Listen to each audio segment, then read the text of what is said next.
Shalom saudara-saudara yang dikasihi Tuhan Yesus Kristus. Selamat pagi, salam sejahtera buat saudara semua dimanapun saudara berada. Damai dan sukacita oleh Roh Kudus melimpah senantiasa dalam hati dan kehidupan saudara semua.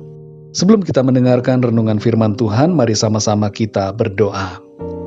Bapa kami yang di sorga, Bapa di dalam nama Tuhan Yesus Kristus, kami mengucap syukur oleh karena kebaikan Tuhan, perlindungan-Mu di sepanjang malam hingga pagi hari ini. Kembali kami ada pada saat ini, semuanya ini karena kemurahan Tuhan. Di waktu yang indah ini Tuhan, kami mau mendengarkan sabda kebenaran firman-Mu. Urapilah kami, jamahlah hati kami, dan berikan kami pengertian, supaya kami dapat memahami akan setiap kebenaran firman-Mu. Terima kasih Tuhan, dalam nama Tuhan Yesus Kristus kami berdoa. Haleluya, amin. Saudara yang dikasihi Tuhan, ayat renungan kita pada saat ini terdapat di dalam kitab Nabi Yesaya pasal 12 ayat yang kedua. Tertulis demikian, sungguh Allah itu keselamatanku, aku percaya dengan tidak gementar, sebab Tuhan Allah itu kekuatanku dan mazmurku, Ia telah menjadi keselamatanku. Saudara yang dikasihi Tuhan, dalam bidang psikologi ada berbagai istilah mengenai krisis yang terjadi pada manusia. Di antaranya adalah quarter life crisis, yaitu krisis karena kecemasan mengenai arah dan tujuan serta kualitas hidup yang dijalani. Quarter life crisis ini umumnya dialami oleh orang-orang yang berusia di antara 20 hingga 35 tahun. Bagi wanita, krisis ini bisa berbentuk kecemasan karena belum mendapatkan pasangan hidup. Bagi pria, krisis ini bisa berupa kecemasan karena menganggur atau tidak mendapatkan pekerjaan yang sesuai dengan harapan. Krisis yang lainnya adalah midlife crisis, yaitu krisis yang terjadi di rentang usia 40 sampai 60 tahun, di mana terdapat keadaan kecemasan, kesedihan, kekecewaan, ketakutan, dan kekhawatiran sehubungan dengan keadaan hidupnya. Istilah-istilah krisis ini bukan hanya dua hal ini saja saudara, tapi ada istilah-istilah yang lain seperti krisis identitas yang terjadi umumnya pada anak-anak remaja, krisis pensiunan yang terjadi pada orang-orang yang sedang mengalami masa pensiun, dan sebagainya. Secara psikologi, ada berbagai pendekatan yang digunakan untuk membantu mengatasi krisis ini. Sebagian pendekatan itu ada yang nampaknya baik, tapi ada pendekatan atau cara yang tidak sesuai dengan firman Tuhan. Bagi kita anak-anak Tuhan, tidak ada sebenarnya istilah krisis-krisis semacam itu, asalkan kita mau sungguh-sungguh bersandar kepada Tuhan dan memegang teguh firman-Nya dalam kehidupan kita. Pemazmur mengatakan ucapan doa dalam Mazmur 71 ayat yang ke-9, janganlah membuang aku pada masa tuaku, janganlah meninggalkan aku apabila kekuatanku habis.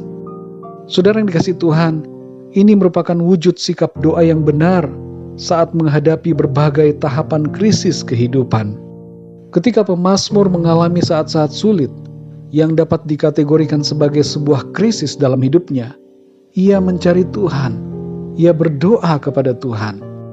Dalam Yesaya 46 ayat yang keempat, firman Tuhan berkata, sampai masa tuamu, aku tetap dia, dan sampai masa putih rambutmu, aku menggendong kamu.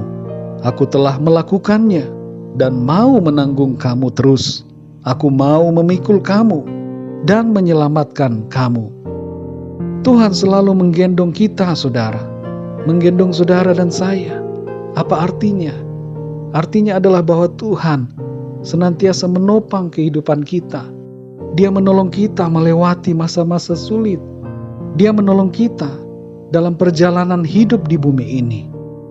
Saudara yang dikasihi Tuhan, ketika muncul berbagai krisis yang ditandai dengan berbagai macam kecemasan dalam hati dan pikiran kita, atasilah itu semua dengan sikap yang berlandaskan pada firman Tuhan.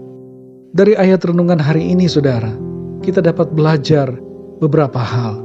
Yang pertama adalah percaya kepada Tuhan tanpa kebimbangan. Apapun situasi yang terjadi dalam hidup kita, tetaplah percaya dan setia kepada Tuhan. Yang kedua, saudara, imani janji pertolongan Tuhan. Datang pada Tuhan melalui doa dengan penuh kerendahan hati, dan nantikanlah pertolongan Tuhan dalam hidup kita. Yang ketiga, saudara, bersukacitalah dan pujilah Tuhan. Tuhan telah memberikan kekuatan dan keselamatan kepada kita semua. Layaklah Tuhan untuk dipuji dan disembah. Biarlah hidup kita selalu dipenuhi dengan sorak-sorai dan sukacita kepada Tuhan, dan sukacita karena Tuhan. Dalam Matius 11 ayat 28, Tuhan Yesus berkata, "Marilah kepadaku semua yang letih lesu dan berbeban berat, aku akan memberi kelegaan kepadamu." Saudara yang dikasih Tuhan, dalam Tuhan Yesus kita mengalami ketenangan. Tidak ada krisis di dalam Tuhan, tapi yang ada adalah sukacita dan damai sejahtera yang berlimpah-limpah.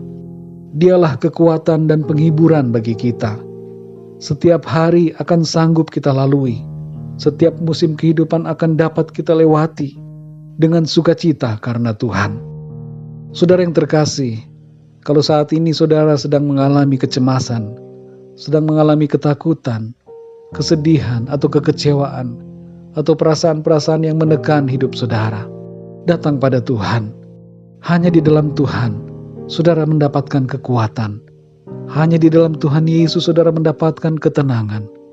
Krisis apapun yang terjadi dalam hidup saudara tidak akan menggoyahkan ataupun menghancurkan hidup saudara, karena saudara ditopang oleh Tuhan. Tuhan memegang tangan saudara dan menuntun saudara dalam jalan-jalannya yang kekal. Mari kita berdoa, saudara. Bapa kami yang di sorga, Bapa, di dalam nama Tuhan Yesus Kristus, kami mengucap syukur Tuhan, oleh karena kebenaran firman-Mu yang memberikan kami kekuatan dan memberikan kami peneguhan, sukacita, dan ketenangan oleh karena Engkau. Sungguh benar ya Tuhan, seringkali dalam situasi perjalanan hidup kami, ada saat-saat di mana kami mengalami kecemasan. Ada saat-saat di mana kami merasa takut, bimbang, khawatir. Tanpa sadar krisis terjadi dalam kehidupan kami. Namun kami sungguh bersyukur ya Tuhan, karena di dalam Engkau selalu ada kekuatan. Di dalam-Mu ya Tuhan kami mendapatkan solusi dari segala masalah yang kami hadapi. Engkau memampukan kami untuk melewati setiap keadaan dan menang atas segala persoalan, menang atas semua krisis yang terjadi dalam hidup kami. Terima kasih ya Tuhan, ajar kami untuk selalu bersandar kepadamu, mengandalkan Engkau, percaya dengan teguh, setia kepadamu Tuhan. Ajar kami juga Tuhan untuk selalu bersukacita di dalam-Mu, bersorak-sorai dan memuji Tuhan. Terima kasih ya Tuhan, kami sungguh bersyukur karena kebaikan-Mu. Kami bersyukur karena Engkau menopang kami. Terpujilah nama-Mu Tuhan. Di sepanjang hari ini, kami mohon pimpinan Tuhan.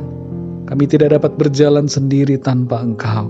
Sertailah kami ya Bapa, dalam segala aktivitas kami, dalam kami mengerjakan segala tugas dan tanggung jawab kami.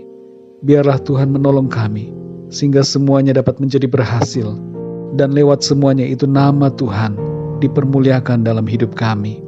Terima kasih ya Tuhan. Kami serahkan segala perkara dalam hidup kami ke dalam tangan kasih-Mu. Kami percaya Engkau Tuhan yang memelihara dan yang berdaulat atas hidup kami. Dalam nama Tuhan Yesus Kristus, Tuhan dan Juru Selamat kami berdoa dan mengucap syukur. Haleluya. Amin. Puji Tuhan, saudara yang dikasihi Tuhan, saya percaya firman Tuhan menjadi berkat dan kekuatan buat saudara semua. Dan Roh Kudus akan menolong saudara untuk lebih lagi memahami kebenaran firman Tuhan. Tuhan Yesus memberkati saudara semua. Sampai jumpa dalam renungan yang berikutnya. Haleluya.